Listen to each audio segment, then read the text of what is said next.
Yeah, get a few more in. Who are we talking to today, CT? Very excited that we are talking to the, I don't think this is a stretch, I can say iconic Michelle Branch.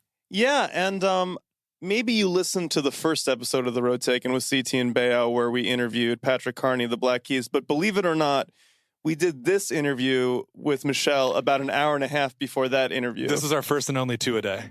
And so just, if you think about what happened in the Carney interview, the young cats who were interviewing Michelle Branch had no idea that was going to happen. That was an hour and a half in their future. But I think we grew a lot over this hour. This is an incredible 14, let's say, that's where it is right now. And I think it was interesting because before this evening, I had a longer personal history with Patrick. So I had talked to him about some of this stuff before. But Michelle, who I'd hung out with a few times, I guess it should be mentioned that Patrick and Michelle are now married. Mm-hmm. And we're still I think had been married for a month or two when we visited them in Nashville. Newlyweds.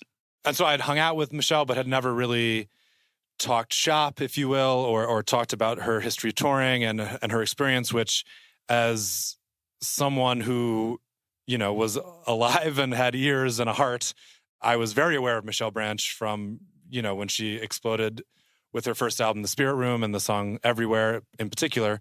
And then obviously the legendary song with Santana, a lot of stuff that we get into. But this was very cool as someone talking to as 15, 16 years later, more as kind of a peer with very different experiences. And hers, I was excited to learn from her. And I think she was very open and I think I did. I would go so far as to call this a great conversation. Did you love this one? I really did. I love this conversation. But also, live music and performing and touring really features heavily in Michelle's career in a way that surprised me. I won't reveal too much more. Yeah, I don't know. I think we should just get into it. Let's play this shit. And it starts with her complimenting us, our sartorial choice for this particular evening, which is a great way to start. Oh, yeah. Here it is, our conversation with Michelle Branch.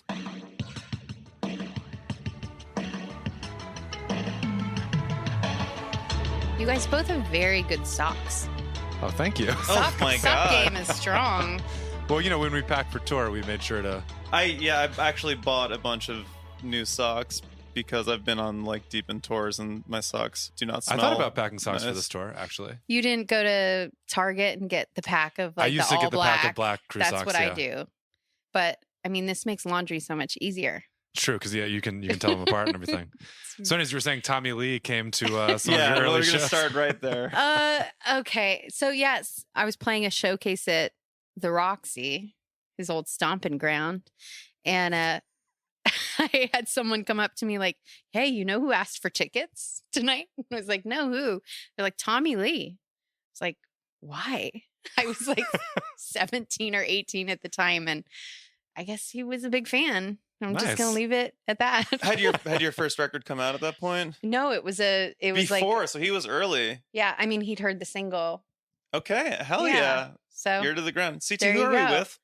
We are with the delightful Michelle Branch. Hi. Who we are very grateful to sit down and spend some time with us. So thank you very much. You're very welcome, you guys. And as you mentioned, I think probably the place where we're interested in starting is you had so much success early on. But I think before that, what would you consider as your first ever gigs, your first ever musical performances? Gosh. Let's see. I grew up in a really small town in Arizona and I was always singing, but everything kind of changed for me when I got a guitar for my 14th birthday. My parents didn't buy it. They weren't sure that I was committed enough for them to spend money on an instrument. So they asked my uncle if I could borrow his guitar for my birthday. And if I was serious, they might buy me one. A tight 24 hours? Or they give you a week or two? No, they gave me a while. And I borrowed an acoustic guitar and he gave me a Mel Bay guitar chord book and a Neil Young cheat book, fake book, and a Cat Stevens book. And I was off to the races. A few weeks later, I came out in the living room and asked my mom and dad if I could play them a song, and I played them a song, and they were like, "Oh, that was good. What's that song?" And I was like, "Oh, I made it up." And they were like, "Wait, what? You made it up?" And kind of from then on, I was writing and kind of obsessively playing songs. And my first gigs were not glamorous. They were state fairs and PTA luncheons and Like, and stuff this is in you, Sedona, Arizona. Like you and an acoustic guitar. Me and an acoustic Were guitar. you doing originals from the start? Yeah. And I would do covers. I would do weird covers. I would play, like, my first song I learned on guitar was Love is a Rose from Neil Young. Oh, wow. So I would play Love is a Rose and then play my songs. But my mom was a manager of a Mexican restaurant. And so I would play in the bar at her Mexican restaurant. And I actually wasn't even like old enough to be in there, but I would play over the games and stuff, like be the girl playing guitar in the corner. And I would make bank and tips because I think they just thought it was cute or whatever. And yeah, that's what I did for a while. Was your first good show one where you got just a shitload of tips, essentially? Yeah. It was a night that I broke $200 in tips. And I was like, yes, I can quit my babysitting gig. And basically, I just bought records with whatever money I made. Could you read the room at that point? Where you could tell? Oh, yeah. I mean, they were there to drink margaritas and watch the game. And they liked it when I played covers and not my originals. I was very aware of that I was kind of just a cute background noise. So how many years between that and playing the Super Bowl pregame show? It wasn't long, actually. It's very strange how quickly things happen in my world. So, get a guitar on 14th birthday. By my 15th birthday, I had made an indie record, made a solo record that my dad paid for. And someone came through Sedona on a timeshare resort, and a woman that my parents knew worked at the timeshare resort. And she's like, hey, where are you from? How much do you make annually? What do you do for a living? Blah, blah, blah. And he's like, oh, I'm from LA. I'm in the music business. And she was like, I have to call Michelle. So basically this poor man goes out on this timeshare tour in Sedona and he gets back, and she has called me in the meantime. And I was standing there with a demo tape. And when I say demo tape, it was like handwritten track listing, a cutout photo of me from a family photo I literally took scissors and cut myself out of a family photo that and afternoon, stuffed or you in had the cassette. Oh, when she called, I was like, let me get assembled. I don't have a promo shot. I Yeah. need to have a picture of myself. And my parents weren't home at the time. And Sedona, Arizona, where we lived, is a big golf kind of retirement community. And so I stole my neighbor's golf cart and I drove it to the timeshare, and I waited for him, and I gave him my demo tape.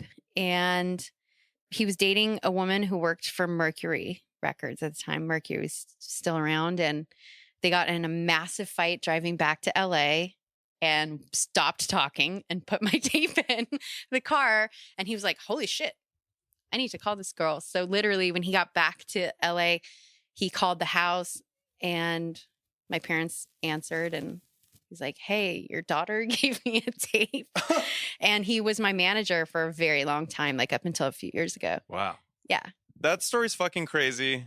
What would you said was like your best show or most like memorable show leading up to that? Like just margaritas, or like what? It seems Or so the wild. state fairs you mentioned, anything like that?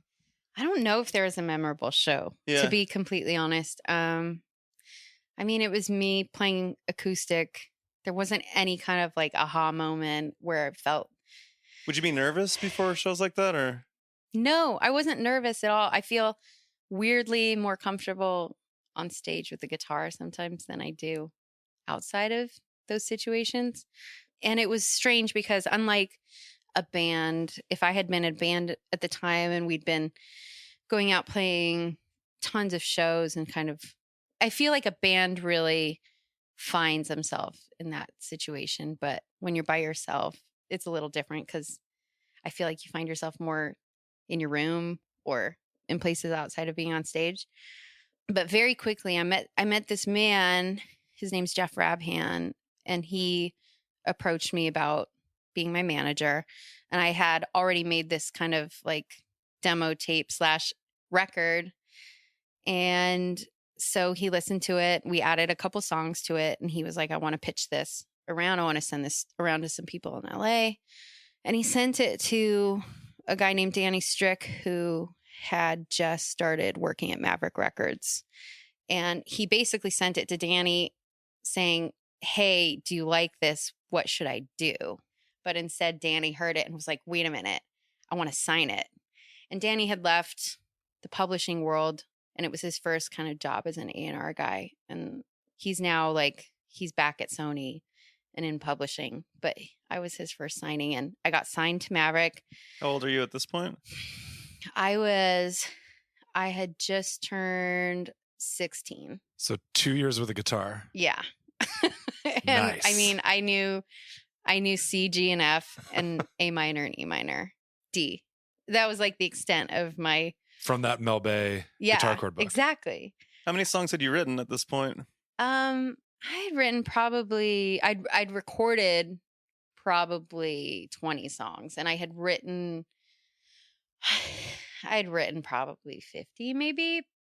I don't know. My old manager Jeff also had kind of discovered the band Hanson. And so He was on quite a heater. Yeah, he was really finding young talent at the time. So he sent my demo to Danny, who was at Maverick and was interested in signing me. And he also sent it to Hanson's manager and Hanson, kind of like getting their feedback. And they were like, hey, does she want to open a couple shows for us? And they took me out on a little run. They took me out to open the Wiltern show and a Phoenix, Arizona show and a San Antonio show I was supposed to play. And I guess were those your first like traditional gigs then? Those were my ever? first. Well, no, I take it back because I opened up for Sedona is a really touristy town. And we had Did you see Book Club Unrelated from last year? I did see it. Yeah, there was some really good Sedona stuff. Yeah, Andy Garcia's characters from Sedona. Yeah, I really appreciated that. I love that character, movie. actually. Yeah. But Jackson Brown, he had a son who went to a boarding school in Sedona, and they did a benefit show for the school every year. So now I can answer the question you asked, what was my best show before getting signed or whatever.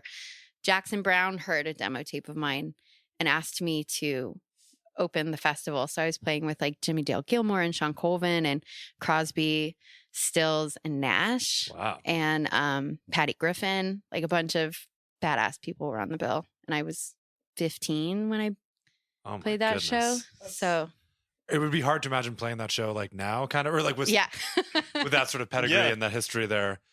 Maybe there is, to some degree, maybe there's like the inexperience of youth leads to not even sort of, oh yeah, cool, yeah, I'll go play and not 100%. Think about, I feel like you're so much more capable of achieving things at a certain age when you don't have fear or you're not second guessing anything. You're just kind of like ready to go at any moment. I think there's like kind of a magical thing about being that age and having a chance to chase after shit. Did you crush at that show?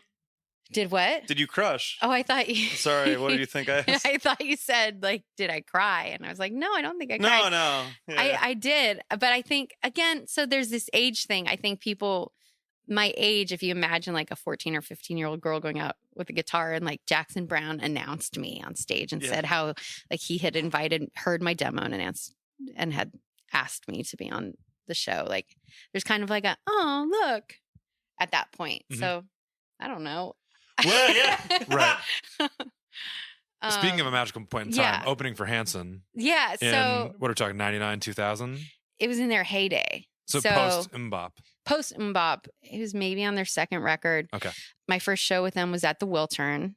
And in Los Angeles. And Danny Strick, who had heard my tape, he was there from Maverick, and I opened for Hanson, solo acoustic, could barely hear me over screaming teenage girls. Were they screaming at you in I think delight they hated and encouragement me. Or just I think they were like, who's this bitch who's on tour with Hanson? Like, who's this girl? She gets to hang out with them or whatever.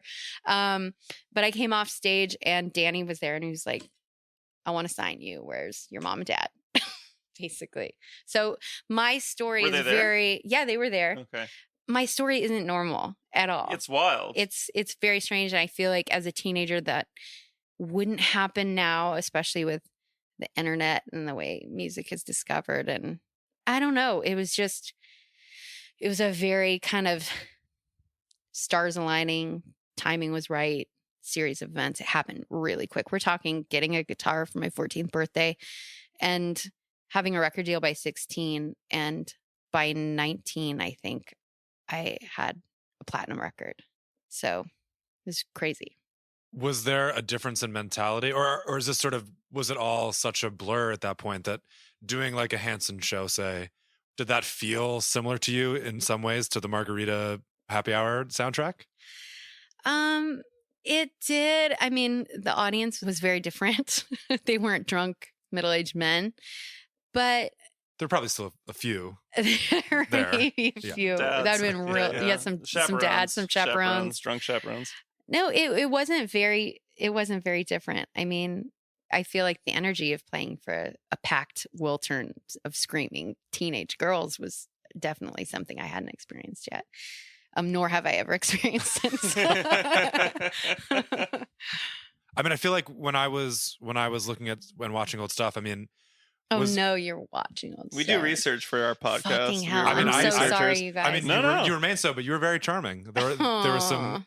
There's one in particular was like a Kentucky fair where it seemed like you'd had a rough travel day. Oh, was it in Paducah? Yes, it was. Paducah was my first like radio promo show. Oh, really? Yeah. And it was like I literally went on after a lawnmower race. Right. So, and then just for I remember it vividly. for our listeners who maybe don't know the differences in the world of live music, you play your own shows, but then also there's a radio promo show, Yeah. which you're typically not being paid for. Oh no. You're doing it in exchange for goodwill Someone with to a play radio my station. album, hopefully. Yeah. Yeah. Modern day payola. So you're doing modern day payola in Paducah, and Yeah. You were very charming, Thanks. and you could tell there was like some problem with flights as you mentioned in the video. Yeah, I don't But- remember the details, but But I think when you got what details do you remember, CT, from watching that it show in today? Paducah? Was when oh my god, I'm horrified. That's when you online. got to Yeah. when you got to everywhere, you kind of said, "All right, well, I'll just play the song you guys know now." And guess what? yes, Nothing yeah. much has changed. Kind of every one of my shows is like, okay, fine, I'll play that song. It's the one you guys know. No, so my album came out in August of 2001, and I was very, very much a radio artist and an MTV TRL artist. And these were the days as when consumers of both of those things Oh, at that yeah. time, we Yeah. can yes. So those were the days when, I mean, radio was what my world revolved around. And I think it's really interesting to see now how it's changed so much, because we would plan a whole album cycle kind of around my radio promo. And I would play every holiday show for every radio station, every Jingle Ball, every whatever, Z100 this. We would just travel around and play these shows full band, making no money, and just play these shows for radio stations. I remember there were like a few heated moments where we couldn't physically get to a show and they were like, we're pulling her record. And that kind of stuff would happen. And that, From the station's yeah. end. Yeah. And it's interesting because now, jumping forward, I released an album 2 years ago, and I'm like, cool. So happy that all those years of radio helped me, because it helped in the moment. But it's funny to be a radio artist, to have radio success, but not necessarily like touring success. Or Yeah, it's like live by the sword. yeah, kinda, it's die by the sword. thing. I've learned a lot by kind of trial by fire, I guess. What was the shortest set you ever played at a radio show? 3 songs. Yeah. 8 minutes? 9 Yeah. minutes? Well, actually, it was worse in the UK doing promo because they didn't want anyone to play live. They would only give a few slots to live bands, and I didn't know that. And the label flew my whole band out to basically lip sync.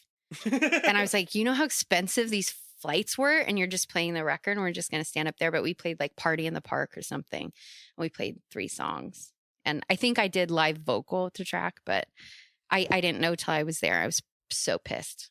I was so mad. So I guess you went from writing your own songs, having a demo, to, and you alluded, having a whole band and stuff like that. But what was that process, becoming sort of like a boss at the age of 16, 17, 18, and having all these musicians that work for you? It was definitely, everything went, I can't reiterate this enough. Everything happened so fast. It was like in a movie when you see a band form and they write a song and they go in the studio and they leave the studio and it's playing on the radio. And the next thing you know, they're on tour. That's how it felt for me. Had you seen That Thing You Do before? That's That Thing You Do. That's what I was referencing exactly. It was like, and then I was on the radio. 1 minute I was in the studio, the next I was on MTV. It was very strange. The hardest thing looking back is I never kind of was able to live in the moment because it went so fast, and I never really had time to step back and process what was happening until I was much older. And I was like, God, I've really been through a lot. I didn't realize. But I moved to LA on my own, which is crazy as a mother of a 13-year-old daughter now. To know that my parents let me move to LA on my own when I was 16 is insane. And there was a guy in LA, I don't remember his name, but he would put together bands for people. God, I wish I could remember his name. Yeah. If you knew it, I would totally recognize it. But we had like auditions for a band, and I remember the label wanted them to be like young and cute, but none of the young guys could really play the stuff that was on the record as good. So we had a young, cute band, but they weren't probably as young and cute as the label wanted. Was there a division of final say? Was it yours? We narrowed it down. I mean, I felt like a lot of the decisions really were headed by me, but some of the decisions, like strange decisions, like you guys both see me right now. I'm sitting here, no makeup. I have a birthmark, and a lot of people don't realize I have a birthmark because there was a full-on meeting when I first started, when we were filming my first music video, about whether or not to cover my birthmark or not. That's really creepy. It's A bunch of grown men. Yeah. This is Yeah. stuff that you Debating guys the don't merits. ever have to deal No, with. yeah, that's creepy. So they were like, do we cover her birthmark or do we not? And I And you remember were in this meeting. No, I wasn't. I was just told like, okay, we've decided we're going to cover your birthmark. Are you cool with that? And I was like, yeah, cool. I just want to be on MTV. That's fine. Whatever. So yeah, we ended up covering my birthmark. And to this day, like I'll pay for something with a credit card and someone will look at my card and be like, wait, Michelle Branch, like the singer?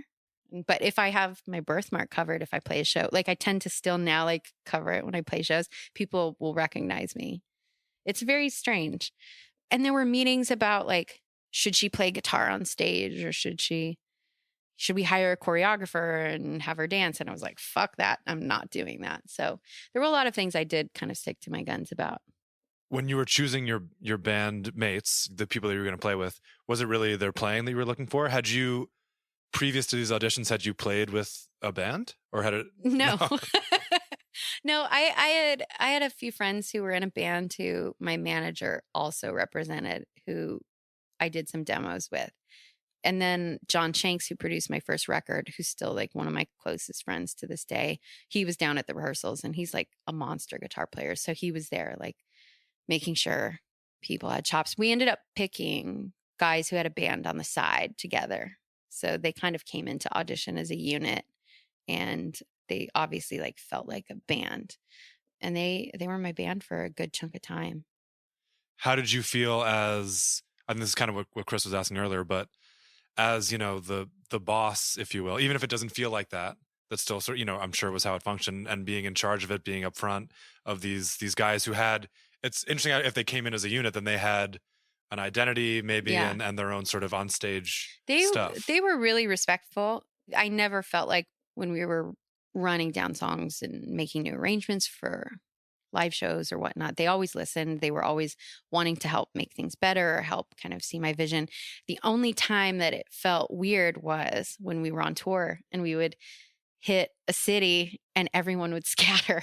And I was underage and female and like, cool guys, I'm just going to go back to the hotel. Cause I was like their underage female boss on a bus with actually like 12 guys.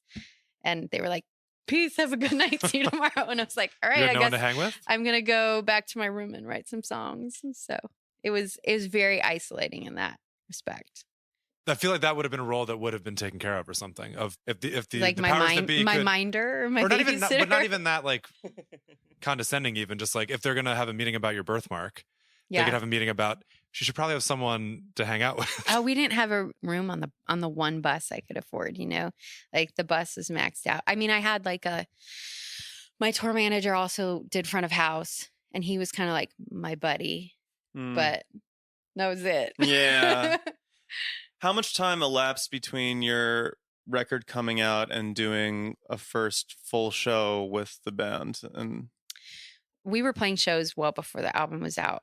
I remember we opened up for, we played the El Rey. One of our big first shows was playing the El Rey and Maroon 5, but they weren't Maroon 5 yet. They were a band called Kara's Flowers. It was Kara's Flowers first, me, and then this brother duo called Evan and Jaron. They were Hasidic I remember. twins. Okay. Pop duo. And that was like our big first show. And then I got offered a tour opening up for a band called Lifehouse, who had the huge song called Hanging by a Moment. Of course. I remember that. And we flew out to start the tour on September 9th of 2001.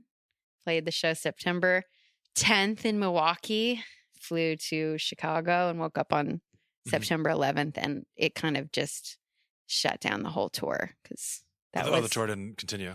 That was, No, we took like 2 weeks off, but it just changed everything about the release. But we did play Your some record shows. had come out at that point? My record came out August 14th. Okay, so it was out. It had been out, but that was my first big tour. So your Had first just tour started. was 3 shows and then 9/11 One happened. show. One show show. and then 9/11 happened. Yeah. Yeah. What are some of the memorable shows for you, either opening or headlining, sort of in that first rush? So historically, I was always an opener. I very rarely played headline shows in those days, and I did some really amazing tours. I went on tour with Sheryl Crow. I went on tour with the Dixie Chicks right after their comment about President Bush, which was really fun. Okay, what was that tour like? That tour was phenomenal. Yeah. They specifically wanted to take out someone who wasn't country, and they were indoor shows in the round, which was really fun. Like arenas? Yeah. And it was the first tour I'd been on where there was like phenomenal catering, and we weren't just getting like $20 every day for pizza. And to be on tour with women who were moms was really cool to see because they all had kids, and I saw that they could make it work and have children and tour. But probably to this day, kind of the most amazing show I've ever played and still kind of just can't believe it happened was I opened up for Neil Young in Hong Kong, outside on the harbor. What year? This was 2002, I think. Mm-hmm. And I just sat side stage and just sobbed like the whole time. I mean, if you can remember, first song I learned is Love is a Rose from Neil Young. I mean, he's my hero for guitar playing. And so that was to this day like the best show I've ever been able to play. I'm curious if you had any sort of misgivings or if you were questioning the way you were being positioned in as sort of like a pop radio artist, especially given that Neil Young is my hero. Yeah, exactly. Yeah. Like, and what that feels like when you're 18, 19, 20, if you had those misgivings or if you kind of weren't thinking about it because everything was so crazy. No, it's really interesting. So my first album, I remember vividly, we didn't play the album for anybody until it was mixed and mastered. And we invited everyone down from the label to hear it when we were mixing it. And the second record, because there was so much success from the first, everyone wanted to be involved from the get-go and wanted to hear stuff as we were working. And we tried to keep people out. But I remember when we were making a video for a song called Breathe that was a single on my second record, they wanted me not to play guitar. They brought in a stylist and they wanted me to like wear this little like leather skirt with a bustier thing. And I remember I like lost it. I left the set and I was like, fuck you guys. I'm wearing my jeans and t-shirt. Like I'm playing my guitar. I mean, there were definitely like moments like that. I mean, you have to remember right when I hit like Britney Spears and Christina Aguilera were still very, very huge. And so as I got more successful, I think definitely music business, the folks that were at Maverick wanted to kind of in an interesting way, on that. and maybe the opposite of what people would assume going into something like this is that the more successful you got, maybe the less freedom. Correct. Is that Yeah. kind of how it worked? Yeah, I feel that way for sure.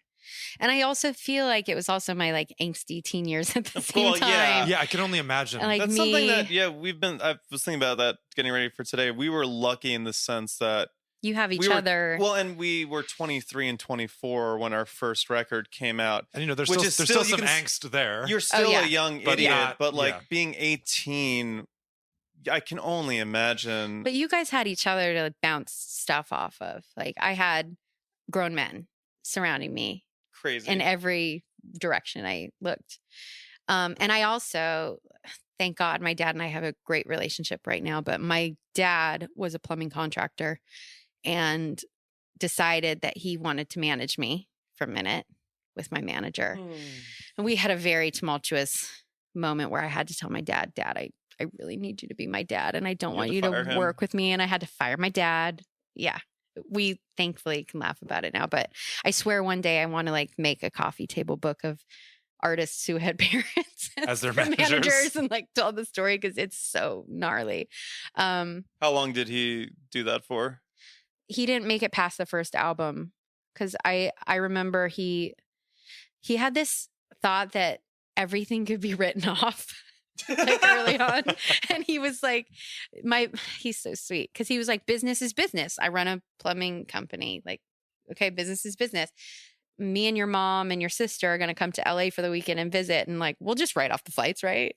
And my business manager was like, hey, Michelle, so your dad's trying to write off all these flights. I'm like, okay, Dad, you're not managing me. Or like my dad was like, why do you have to pay so much money for your music video? Because back then, so artist, much money yeah. was dumped into music videos. And I remember the video for Everywhere was like $350,000. And my dad was like, wait a minute, you have to pay for half of this. And like, why does it have to be this big? And It's a good investment. A good investment, I'd yeah, say. but he was like, no, we're not making this music video. We're not spending this much money. Thank God we did, because Yeah. that's what broke my record. So yeah, my dad was lovingly fired, and it was really awkward. Did he have any You opinions? guys like, shit, where do we go from No, there? I have a million questions about that, but I don't know. I mean, did your dad have a say? Did he have opinions on the band? He did, but I mean, he's not a musician. Like, I don't mean that as a condescending comment to my father, but he's not a musician. And I can see now as a parent, especially, he just wanted to watch over me and wanted to make sure everything was kosher. But at the time, my manager seemed like a grown up. And looking back, my manager was 27 years old. And so I'm sure my dad was like, what the fuck is happening? I mean, that happened to us where, mainly speaking for myself, I just assumed that everyone we worked with was older than us and like knew more than me. Yeah. And that, like, with the first tour manager we had in Europe, it was like one time we like had to do a passport thing, and then it turned out it's like, oh, he's like 2 years younger than us. Yeah. I mean, he still had sort of been around the block maybe a few more times, but that was sort of an interesting moment too, Yeah. of realizing that, and maybe that lesson didn't never really sunk in with me, but that even Fake it till you make it. or even just like, you can trust yourself as much as you can trust people that are in front of you, just because they happen to be in certain 100%. positions. Yeah. In that first period where the first record comes out and you're doing an insane amount of promo and you're being put in a position where you have to fire your father, how much like real shows that were your own did you do? I did. I feel like I might have done one small run of solo shows, and it was club shows. And this is when the record's kind of everywhere and like No pun you're on. intended. I know I didn't. I realized it right after it came out of my mouth. But and then you're on TV all the time, and it was kind of yeah. Yeah. I was playing a lot of opening up for people and doing a lot of radio shows, and I think I had a couple. You know what? I remember now. Sorry, this is like No, I haven't really thought about Of this. course, but that's why in this is depth for fun. so long. I did a couple like college tours. I remember I did a Big Ten tour, and I feel like I did a tour for Virgin Mega Stores or something Mhm. back then. Rest in peace. Yeah, I did a lot of like package tours and stuff, but I really feel like I wish I could go back. I mean, I'm sure I can go back because it's all recorded somewhere and find like how many days of a year I was actually home. I remember in 2001, right after 9/11, when security was so heightened at every airport, the month of December, I was on a plane 19 days of the month. So playing Christmas radio Right. shows, bouncing back and forth, which was a nightmare because we had to be at the airport like 3 hours early Yeah. for every flight. And we had And so that's much for gear to those- check. And Those legendary 3-song sets. yeah, exactly. And we were just exhausted, but it was fun. I mean, thank God I was a baby. Yeah. Energy to Yeah. do it all. Before we go on, let's take a quick break to hear from our sponsor. Hey guys, CT here, and I'm really excited about this new music documentary podcast, Long May They Run. Created, directed, and produced by C13 Originals, the team that brought you Gangster Capitalism and Root of Evil, this is their new series, Long May They Run, a groundbreaking new music documentary podcast exploring iconic touring bands who have had a lasting impact on music culture and beyond. Season 1 is one that's been very meaningful to me, and it's focusing on the band Phish, one of the most successful, impactful, and pioneering bands of all time, from touring to ticketing to streaming to festivals to fandom and more. I'm about halfway through. I'm a little bit behind, but I'm halfway through, and I've found so much fascinating stuff. I'm obviously, as I think I've talked about here on The Road Taken and otherwise, a huge fan of Phish, but what I didn't realize is how innovative they were in a lot of behind-the-scenes ways. They almost were the first to do a band on a ship, a jam cruise, if you will. There's lots of fascinating stuff about Big Cypress, their Millennium Concert, and more. The series features new interviews with all 4 band members, the music of Phish, and over 80 interviews with people in and connected with the band. You can find Long May They Run now on Apple Podcasts, Spotify, radio.com, and anywhere you listen to your podcasts. It's worth your time.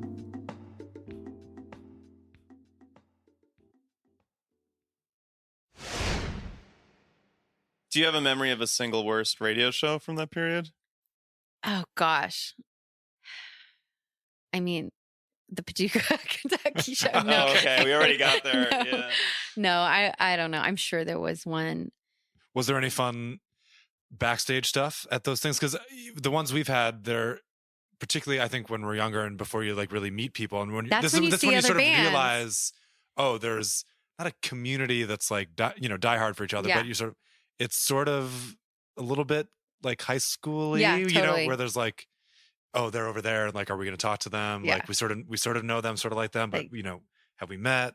Yeah. Was there anything like that you remember of like? Yeah, there were definitely the same kind of groups doing the circuit of the radio shows. And it was always exciting to me if there were bands who were kind of the same age, but there were rarely. I remember like Vanessa Carlton came up around the same time, and that would be a big deal if she Little did was you know playing that- the yeah. same bill as me, because it was like, do we like each other? Do we not like each other? Everyone keeps What is your confusing what us is your for each other. relationship? we're fine. We're totally fine now. But at the time, I think we were like, Somewhat I don't wary? know. This is really Yeah. strange because everyone keeps getting us confused.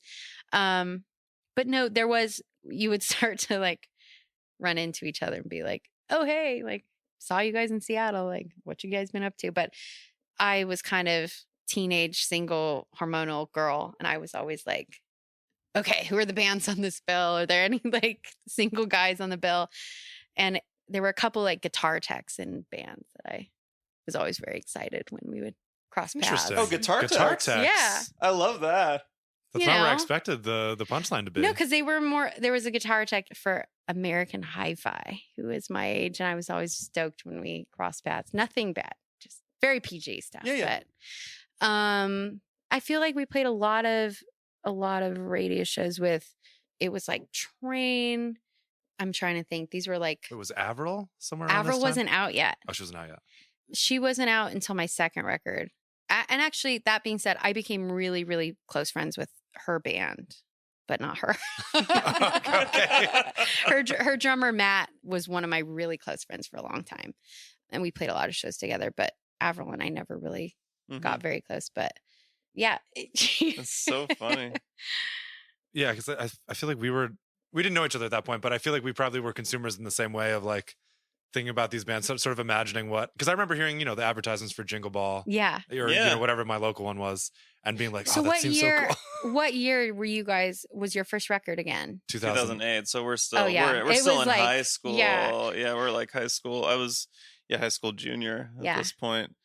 But I want to go back to Guitar Text for 1 second, and also I just want to say Oh, no, I'm gonna anything you want regret us to saying cut, that. No, it's fine. anything you want us to cut, There's we're nothing. happy to. My life is an open book. But do you like Guitar Text because they're nurturing figures? Maybe when you're on stage. I'm just trying to figure it out. I mean, I love my Guitar Tech Ron. There's been a couple times where something's wrong, and he's been there for me, and he's the guy who's watching over me like a guardian angel, and I'm just kind of curious if maybe that's part of it. No, for you. no offense, guys. I didn't trust band guys. Okay. I was like, I see you guys and all You're the very girls who are savvy, here at the very show, and savvy. I think you guys are kind of pieces of shit. So I like the tech. I like the tech. text. Okay. He's so busy working. He can also help me if I, need my guitar set up, and yeah, he has his head down. He's focused. Okay. I don't know. I feel Yeah. like you party with the band guys, and you see the quiet tech who's been working their butt off all day. I don't know. That's great. That's beautiful. Absolutely. Was there any bands that you ran into in a lot of these things that you sort of didn't get along with? No, I mean, all joking aside, the Avril and Vanessa Carlton thing, we really were all pitted against each other at the time. Of course. And Avril too. I mean, because you played instruments and were not explicitly dance. Pop Yeah, I don't stuff. know why. Maybe it's a female thing. I don't know if it was the age or whatnot, but there was a competition, or it felt competitive at the time. we had the I don't same know. thing, and I think I that don't when feel you're that in way now. bands, But also, I think she was very weirded out that Avril was very weirded out that they'd fly into LA and her band would be like, Michelle, what are you doing? And we'd all go hang out, and she wasn't invited ever. I don't know. It was very weird. Was that because she was underage at that point? So Maybe it was because she was underage. So and maybe, but she's Canadian, so she was probably drinking well before I was. but maybe it was a sort of the same thing, like you were saying with your band, of if she was Yeah. their underage boss. no and there was one wants to hang out with their boss, oh yeah. No one wants to go have drinks with their boss on their day off in LA. Yeah, no, of course. I relate to what you're saying because I remember when you make your record, you just think of it as its own thing, and then suddenly when it's out in the world, maybe there'll be a lot of British press. I don't think they do it as much, but British music press would love a band rivalry. So people would write about us and the band MGMT. Yeah, and then suddenly you feel it's it. it's And people you've have never written met them. about you and these people you've never met as this kind of competing forces, and suddenly already you're that'll at catering skew and the you're dynamic. like, do I like you? Yeah, This is weird. exactly. And we're friends with everybody now, but I can only imagine those identical dynamics again when you're 18 instead of 23 or 24, just making and things also automatically with weird. it must be set a significantly higher level of scrutiny and attention paid Oh upon it. yeah, of course. No. No, I remember vividly Guy Oseary ran Maverick when I was there. And when Avril became really, really successful, I had my band that I spoke about earlier of late 20s, early 30s guys who I thought were really cool. And when we were getting ready to release my second record and go on tour, Guy Oseary was like, I don't want anyone in your band under the age of 18, because he'd seen Avril's band was all really young and they were jumping around stage and stuff. And I remember getting in a huge fight with Guy Oseary. And I was like, if you find a 17-year-old guy who can play the guitar that's on this record, they can be in the band. But until then, this is my band, and fuck you for for wanting them to look like kids and play a certain part. So that was a huge fight. I remember vividly. That feels tough for you because Avril's whole thing was extremely different than yours, and I Yeah. feel like having skate punk looking kids that are 17 was a benefit for her. Yeah. That I maybe wonder. I don't even know how old she is. I don't even know what our age difference Yeah. is. But we felt similar in age. But I know I'm older than her. I'm 35 now. So, but yeah, it was very strange to think that people were making those decisions and actually having phone calls about that. Crazy. I don't want anyone over the age of 21 in Michelle's Well, it band. also seems like a bummer because these names that you mentioned, if anything, could have been a source of strength because you guys were for sure. teenage women Yeah. going I through mean, these same things. we should having have these same... looking back, we should have had our own co-headlining tour. Right. We could have Right, had like yeah. our own thing, you know. Was there any difference in touring your second record from your first, or was it kind of just all one continuous blur of doing sort of the same things? There was a difference in that I felt like I stepped it up musically and production wise and stuff. Because for the first record, we were kind of like growing as we needed to and as we could afford to. And by the second album, I knew that I wanted a certain level of production because I'd now seen other people on tour and wanted, like, I remember going on my solo tour for that album cycle, and I knew I wanted video, and I knew I wanted certain players, and even like I wanted to rehearse more. Like, it was all that kind of stuff. So I felt, as a music fan, I felt a big need to step up the live show by the second record. When was The Game of Love? Okay, so The Game of Love happened Was that after your second? in between, In between. my first and Oh, second wow. album, which felt like a whole album cycle in and of itself. I mean, because there's any number. I sort of did want to ask some questions about this Yeah. because it seems like for that song was such a huge song. Oh my God, yeah. You were obviously very much a part of it, but it was sort of under Santana's Yeah. guise. But it seemed like you did like an entire like worldwide promo tour We did. without doing like shows. No, he would play shows and I would come out for one song. Oh. Yeah. Well, how was that experience for you? It was so crazy. Yeah, that's Actually, that dynamic. was fun. That was fun because, I mean, he had such a fancy, cushy tour, and he was staying in these fancy hotels and staying in like the presidential suite of these old hotels and, That's that Vienna. the and this supernatural and that. money. Yeah. And I was just like, what? And they were like, do you want to bring a makeup artist and a stylist? I was like, sure. Yeah, I do. So that was like one of the first tours that I had like friends out doing my makeup Yeah. and bringing clothes. And I invited my sister out for that promo tour, my little sister, and we like went to Rome, and we had days off when Santana didn't. And we were like taking pictures out front of the Coliseum, and it was amazing. That song I auditioned for. So Greg Alexander, who was in the New Radicals, wrote that song, and Greg's touring band in the New Radicals was my band. Oh, Full circle. Oh, the band that you had been My doing these band that I oh, hired wow. as my band. So he knew that we had started covering You Get What You Give at radio shows here and there. Like when we were running out of songs to play in our set list, like we would sometimes break into that song. And Greg heard that we would play that song. So Greg wrote that song. And when they were trying to figure out singers, it was Macy Gray, Tina Turner, and Greg threw my name in the mix. And I heard it through my band first. And I was like, what? And they were like, yeah, Greg wants you to audition for this. And I was like, that's weird. And then I got the official call. Clive Davis called my manager and said they wanted me to sing it. And I drove out to Santa Monica to Rick Knowles' studio. The track was finished and I had never heard it before. And they kind of like let me hear it a few times. I listened to it. We went like verse by verse, kind of cut it basically. Like the version in you a hear day? now. Yeah. The version you hear now Wow. is like my audition tape. I never re-sang it, which I wish I could re-sing it. But basically I sang it, and I remember getting in my car and feeling like it was so uncomfortable. I felt so out of my element. You mean as a studio setup? Yeah, in that audition-y just sort of way, yeah. walking in and not knowing Not even the the melody song. you hadn't heard? No. And I thought I bombed it. And there's a version of Greg Alexander singing that was like the version we kept referencing in the studio. And I was like, okay, just trying to sing like Greg Alexander, basically. And I went on tour and was told I would hear if I got it. And I was like, there's no fucking way in hell I got it. And especially once I heard Tina Turner had sang it, I was like, yeah, that's not going to happen. Did you ever hear their versions or just that they had? Oh, their versions are out now. So if you go on YouTube and Oh, wow. search, you can find their versions. I think Tina Turner's version was released for like an anniversary Okay. edition. Mm. And I think Macy Gray's version is out there somewhere. And I definitely think Greg's is. Greg's is out. I mean, the beauty of YouTube.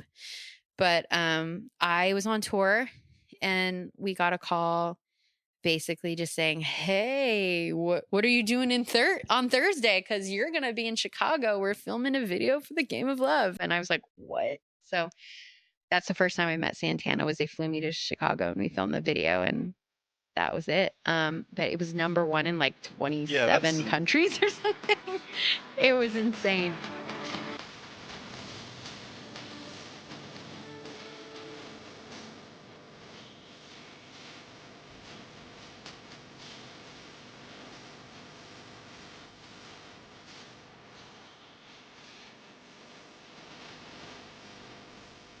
How were the performances for those? They were great. It was hard because he has a very, very loud band, huge band.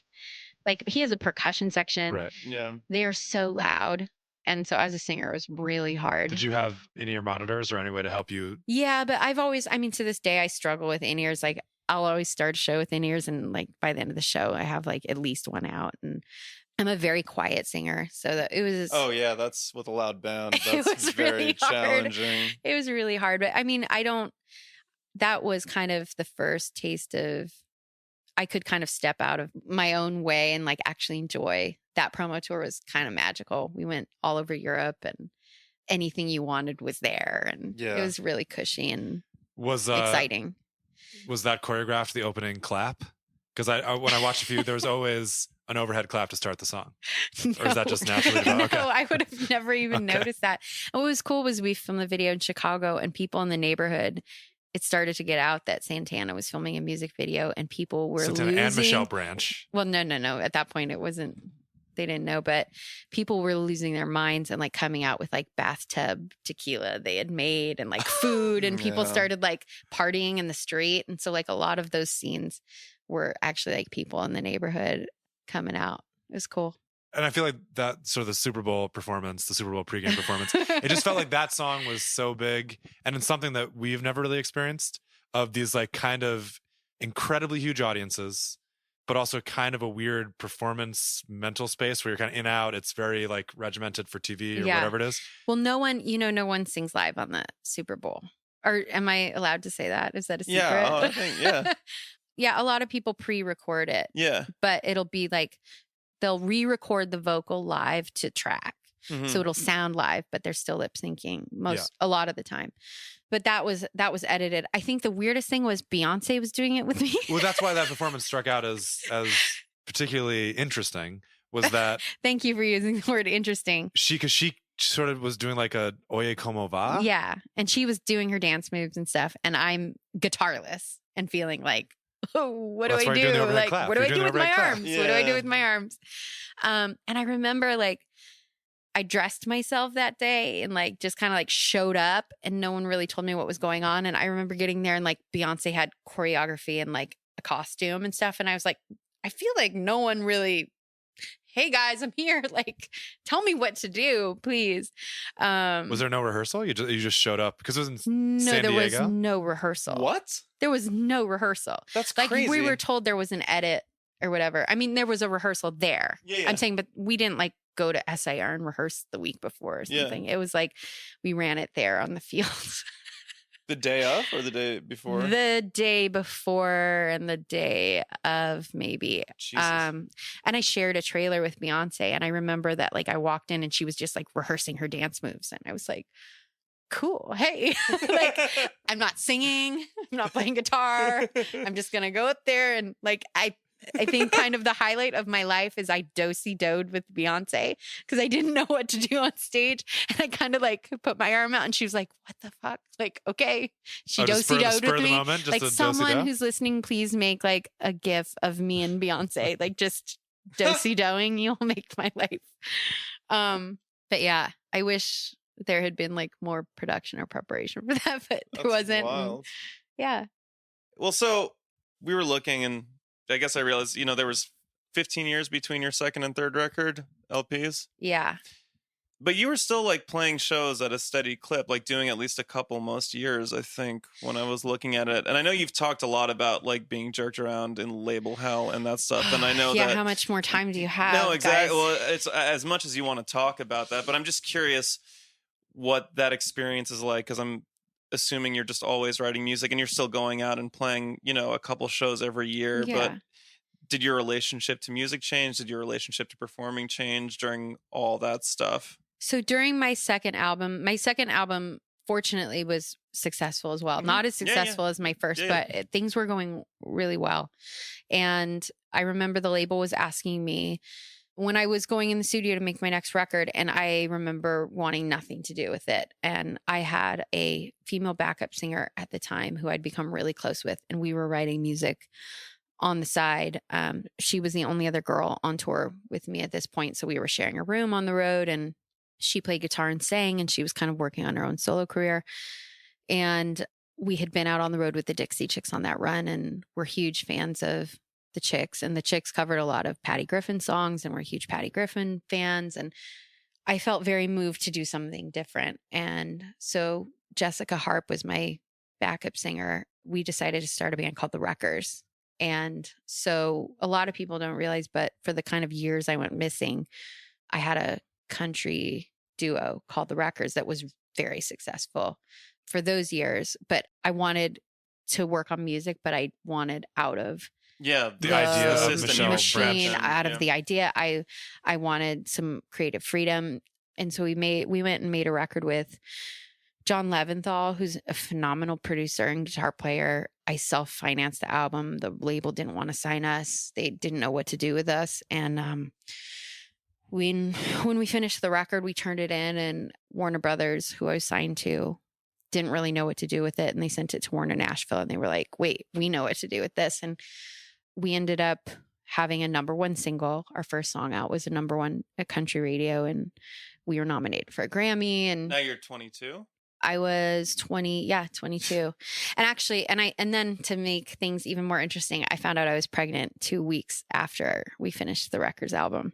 So I was like, record scratch. Like, okay, cool. Well, show must go on, because we had just turned in our record. So I had my beautiful daughter, Owen, and we released that album, and I toured that record. Did you tour before Owen was born as well? Yeah, I toured you until toured pregnant. Oh yeah, which I do not recommend. Talk us through that, please. Anybody. Yeah. Well, first of all, touring as a man, not to make it a male female thing, but touring as a female is really not fun. Yeah. Especially if you're doing like club shows and stuff. Yeah, I mean, There's a lot more. the bathrooms, those showers. Yeah, guys, it's gnarly. So touring pregnant, I mean, you were living out of a suitcase and having to deal with like backstage bathrooms and catering. And I remember just getting into hotels that said that they had 24-hour room service, and we'd show up and they didn't have 24-hour room service, and I would just cry because I was so hungry and so tired. It was hard, but character building, I guess. But yeah, so I had my daughter, and kind of right when the records came out, and literally everyone told me, what are you doing making a country record? They do not let outsiders in. You're a pop singer. What are you doing? And it did really well, and it was really well received, and it felt like the first time like I could kind of breathe, and I had like control creatively. So that was kind of my way of taking back control. And then, of course, it was a duo. And so we ended up fighting constantly. And we broke up before our second record. And so that's a whole nother episode. So the ups and downs of being part of a collective as opposed to being a boss. Yeah. And then I was like, shit, I'm going to go solo again. In some of those years where you made some music and maybe the label didn't like it or wasn't releasing it, did you ever use performances as a way to take, again, in a similar way, to kind of try to take back some of that control or of your own career? Yeah, I mean, it seems strange to say, but I feel like now it would be easier I feel like things live more virally and have more of an impact in that way and would work better. But you mean like online? Yeah. I feel like back then, if I had hit kind of some stagnant walls, I would have just gone on tour and played my new record and even if it wasn't out. Yeah. And said, communicated that. Come record the show and you can have my new album. The label won't release it. I probably would have done something like that, but It's a pretty baller move. well, maybe in hindsight it's easier to say that, but at the time, I don't know. I didn't feel like I had many options. I feel like it's very rare, like every album. So, I had my first album, the Santana song, my second album, and the Wreckers, and each one of those albums went platinum, each one of those albums recouped. And here I am now, not able to put a record That's out unreal. or Yeah. kind of get any headway. And I remember Tom Wally being at Warner Brothers telling me basically that I had a potential to be a certain level and they wanted me to be bigger. And basically like what I was turning in wasn't big enough. So I feel like the more success I had, the harder it was to actually get stuff accomplished. Whereas I would always say like, God, what if I start a band and I just put this under another name and I just like put this out as a new artist and no one knows it's me? Could I get this music out? But I think it was so scrutinized because it was me. Up until then, I had written most of my songs by myself. I didn't write the Santana song, but pretty much all those singles I had written. And here we are, like 2010, 2011. And they're like, hey, so we have some writers that have submitted some songs for you for your singles. And I was like, whoa, whoa, whoa, whoa, whoa. Wait a minute. I think they really wanted me. I remember very much like, I don't know what year it was, but I feel like Katy Perry had just come out and they were like, hey, so we think you could really be doing like a Katy Perry thing. And I was like, no, like you've got to be crazy. I mean, even recently, before I released my last record, when I was signing to Verve, before I signed to Verve, I met with Universal, and I remember it got brought up in the meeting, like, what if you did like a duet with Zed? And I was Yeah. no, like you don't understand. Like that's just not what.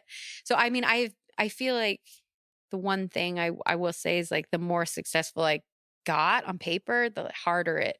That seems very counterintuitive. Seems awful. Yeah. And also kind of the opposite of the way our Oh, gee, stuff thanks. has gone. Just like Yeah, rub right. it in. No, well, I'd say the biggest difference being our success was not Yeah. at the nearly at the level that you when you burst out in a way It was that just, is, it was a different time. It was different. Yeah, I mean, the difference is like earlier when I said a radio artist, like Patrick and my now husband, Patrick Carney, we talk about this all the time of like a radio artist versus like a band who toured, and the number of times that I headlined a show versus like playing radio shows or opening up for other people is like, you guys can sell tickets. I may have sold records or had my songs hit chart positions, but I didn't sell the tickets that you guys do. Yeah. Or I can guarantee you, if you were to ask people like, hey, you guys know Vampire Weekend or Michelle Branch, you'd be like, like kids these days do not know who I am for sure. So yeah, I think for a band, if there's anyone listening, my advice would be like, I know the radio kind of stuff seems really bright and shiny and you want it, but at the end of the day, like you want to be able to sell tickets, and that's your bread and butter as a musician, I think. I'm curious, during these years where your label essentially doesn't understand you whatsoever, what was it like to play shows? What was it like to get on stage? Did you find your relationship with your first two records changed as kind of a result of that process? I've always held those first two albums very, very dear. Like people ask if I get tired of playing everywhere, and I don't. I found new ways to play them so I can be excited about it. But I look back on those songs very fondly. But there were some weird things that happened. Like I had an album that was supposed to come out. I had a few albums that I finished and that were mixed and mastered and had artwork done. Label presidents were getting fired like as my albums were finishing. And so a whole new regime, like my product manager, my A&R, everyone would get fired. My album would get shelved. New people would come in. They'd hear it and they'd go, oh, I think you can beat it. Go back in the studio. And that happened for years and years and years. And one of the weirdest things was I was on Warner Brothers and they wanted me to open up for the Goo Goo Dolls. But it was essentially so they could send me out on radio promo without having to pay for it. And then I didn't really have a budget to have a band out. So I played like with some, I thought it would be cool if I had like a guitar and a guitar player and a bass player, but we played to like backing tracks, loops and stuff. And it did not go over well. Like Right. we were playing outdoor amphitheaters. And I remember like some of the first shows, people were like, where's your drummer? Like, what is this? And I was like, oh, it was so cool. Like in my mind, we were doing like Something a really new, something cool growing, thing and it didn't fly. Well, speaking for all the drummers out there, I don't mind the impulse from the audience member. It was you, right? Yeah, it was you. He was at all No, the but there shows. were like a few moments then where I felt like I was like, shit, like this just feels like I'm out here like a used car salesman a little bit. And that's when I was fortunate to have my daughter in my home life to kind of like realize that there were certain things that's when I started saying no a lot more to certain stuff and saying, like, is this worth me getting on a plane and not being with my daughter for 2 weeks? No. And so like I started looking at things that way. But yeah, it's really frustrating to have something that you love doing and then you keep being told that it's not good enough. And Of you feel course. very stagnant. And you're watching your peers or your friends like release music and have like full on album cycle after Yeah. album cycle. And you're like, shit, you go out to see your friends play and you're like, oh, fuck, I want to play a show so bad. That feeling of like, I want to get up there. So there were definitely some dark moments. But yeah, the thing about being a musician is, yeah, I can stop releasing albums or stop playing shows, but I'm always writing, I'm always playing. So at what point Yeah. it was definitely hard and very confusing because also I know I'm jumping around a lot, but they wouldn't drop me. So I couldn't Yeah. move on with my life. I was like, here's some more music. And then I was kind of a victim of really just corporate kind of Yeah. shuffling. Because you And were I was an perceived ass- as too valuable. Yeah, I to- was an yeah. asset. So they wouldn't release anything until they felt it was like gonna be wildly successful, but they wouldn't drop me. They just kind of held on like, hey, like Gollum holding on to me, not letting me do anything. I do feel like more than anyone, honestly, I've ever met, you've kind of lived both sides of the sort of music industry cliche of being overnight success and then also being trapped and being yeah. like victims to the absolute worst impulses of the music industry. So that's just really interesting and crazy to talk to you about that. I guess I'm curious then about the next chapter, which was the record you made and getting to tour again and how that felt. Did you find the Hopeless Romantic Tour cathartic in a way? Yeah. Hugely so. Yeah. I mean, you guys said it earlier. Patrick has such an incredible business mind, and having kind of come up in a whole kind of DIY mentality, he kind of came into my life, and before it was a romantic relationship, I knew I had met my match kind of creatively. I remember coming home from like one of my first days in the studio and telling my sister like, whoa, I don't know if I'm going to like start a band with this person or like if we're best friends or like if he's going to manage me or like he just felt like he had so many answers to questions I had. And I remember like when he first came into my life only as a producer, not as my partner, but he was like, man, you got to fire your agent. Like, whoa, your manager like isn't doing shit. And I was like, what? And like, he really like shook things up. And sometimes I was like, oh God, is this the right move? Like these people I've been with forever. But my old agent like refused to book me a headlining show in a room bigger than the Roxy when I played LA because he said I'd never done it. And Pat was like, well, you're not going to do it unless you do it. So yeah. we ended up like, I sold out. I headlined at the El Rey, which I'd never done in how long That's was so my career. crazy. It was That's so Was weird. that particularly because you said that was the 3-band bill with Pre-Maroon 5, Maroon 5 Yeah. was at the El Rey and coming back so many years later. So that's how long it took me. But because I had opened for people for so long and not been a headliner, like people didn't know if I had the hard tickets. So to say something, and then I'm going to go back to go on tour on the Hopeless Romantic tour after that long from being on tour. I played new songs as well as all the old songs, and to have people kind of show up when I didn't know if they were going to show up and sing all the words was amazing. And I mean, the kind of coolest thing about being as young as I was when I came out was I feel like the people who listen to me are my same age. So we kind of all grew up together. So it's been really easy to grow musically because they have to, they're not listening to the same music the same sounding music as my first album. And I think so my new record was easily like palatable for them. And I felt really supported. I think kind of like the weirdest thing was sometimes I feel like a young legacy artist. Like I have How such do you a feel about that? catalog. So legacy You know what I artist, mean? just to explain a little bit, legacy artist is kind of given to is a title or an idea of people whose maybe peak commercial past is behind them, or Yeah. even creative past often, and they're associated with an era that is not the current one. Yeah. And that can mean any number of things, 60s, 50s, whatever. So how do you feel about that? If you feel like you're sometimes I feel like before that tour started, I felt like, and maybe it's my own kind of insecurities or my own perception of, well, are you going to play those old songs? Like if we come see Michelle Branch, or, you're playing all the old songs, right? But I didn't want to be stuck in kind of this like nostalgia show. Of course. It's Of how like, yeah.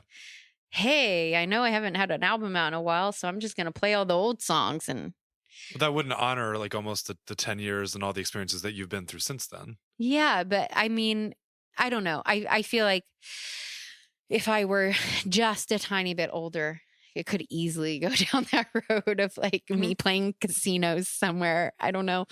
But Patrick really helped me kind of reclaim some confidence. And after feeling like kind of so beat down, he ended up kind of taking the reins and saying like, hey, I believe in this. I think the record is amazing. You need to go back out on tour. There are people who want to see you play, and showed me that I didn't need to make a record that was going to get on the radio to feel successful. And actually it was the first time that I've like felt really, really proud of. I mean, the records I was really, really proud of, but this record, I felt really like I could play this for my peers, and I'm really proud of it. Whereas like some of my older stuff at the time would be like, oh, okay. It didn't feel like I had found it yet. Mm-hmm.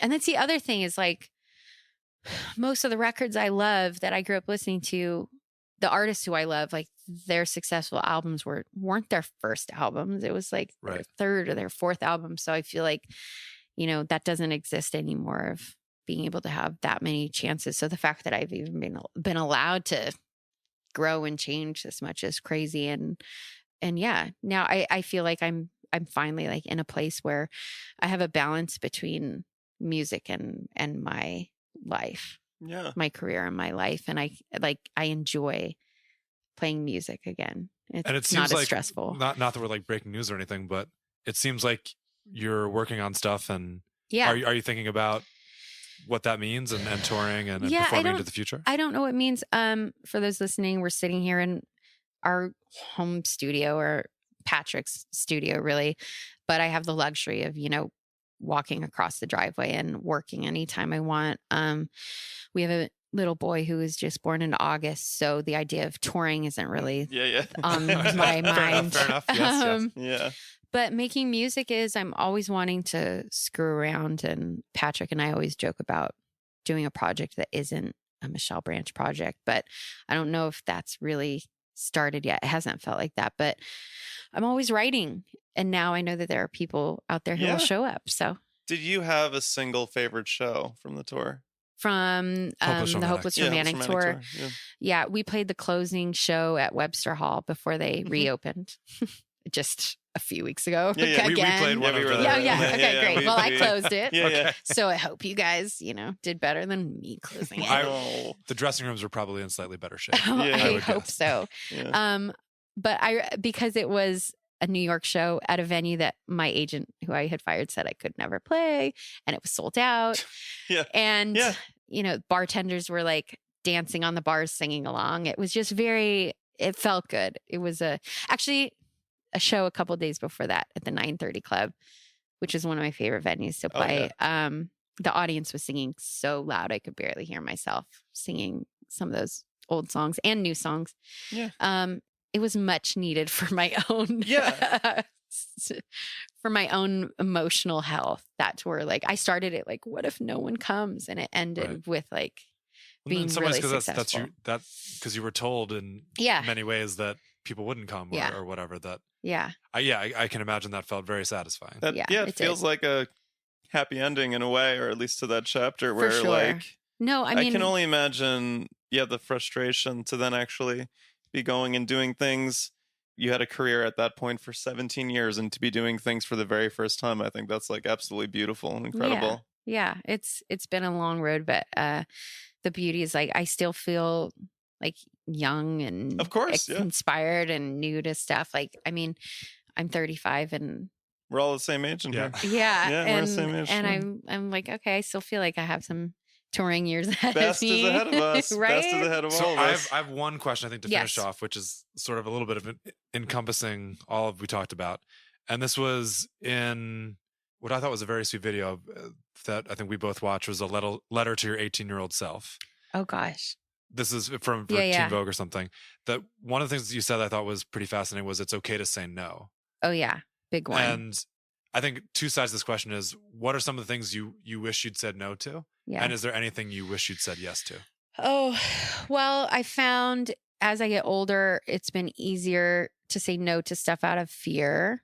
There's a lot of things I wish I'd said yes to, but I was just too scared to do it. And that stuff was all kind of usually outside of a comfort zone. Like I've been asked to audition for movies and stuff, and I was like, really wanted to do it, but was too nervous. So I said no. And now I look back, I'm like, God damn it. Like, why didn't you say yes and like go try out for that stuff when you had the opportunity to? Any fun movies?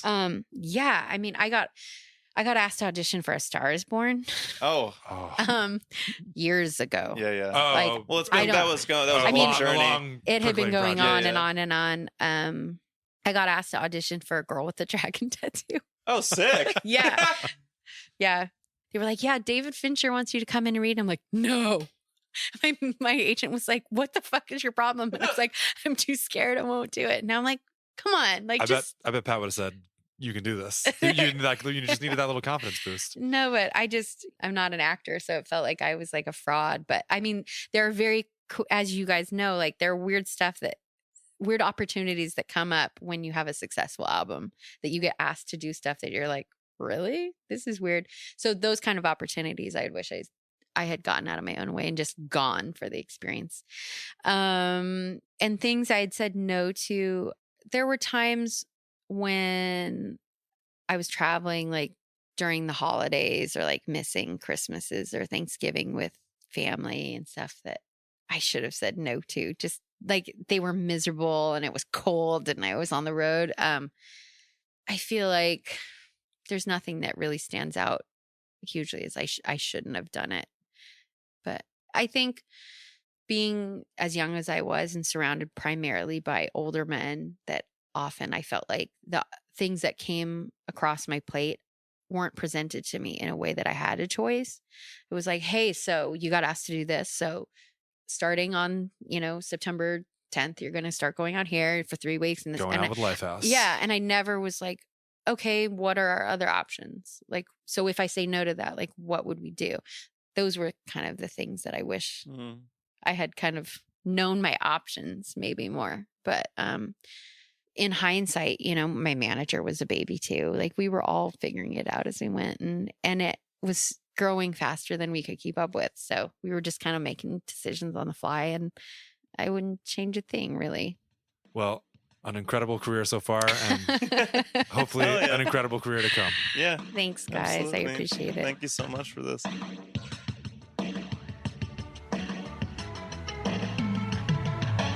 Well, that was our conversation with Michelle Branch. This is still November 4th. We're still in CNC Music Factory in Eagle Rock. That convo was back in June. It really took me back. Took me back to June as well as to, my high school years and watching some of those things. The Super Bowl pregame show with Michelle, Santana, Beyonce. Huge. All that went down there. Yeah, I mean, I think we say this many times, so I'm repeating myself, but what an insane story. The speed of the ascent and I think all the stuff that she's had to deal with and learn over the course of her career. I really appreciate Michelle taking the time and sharing with us and being so honest. So thank you, Michelle. Thank you so much, Michelle. Thank you, Michelle and Patrick, for having and I us should over. say, yeah. It's not the most recent, but I do want to say also that her last album, Hopeless Romantic, came out in 2017, which was produced by Patrick Carney. So you should check that out, as well as her, deep catalog. But Hopeless Romantic by Michelle Branch, take a listen. Definitely. If you've listened to this podcast before, at the end we like to answer some listener questions.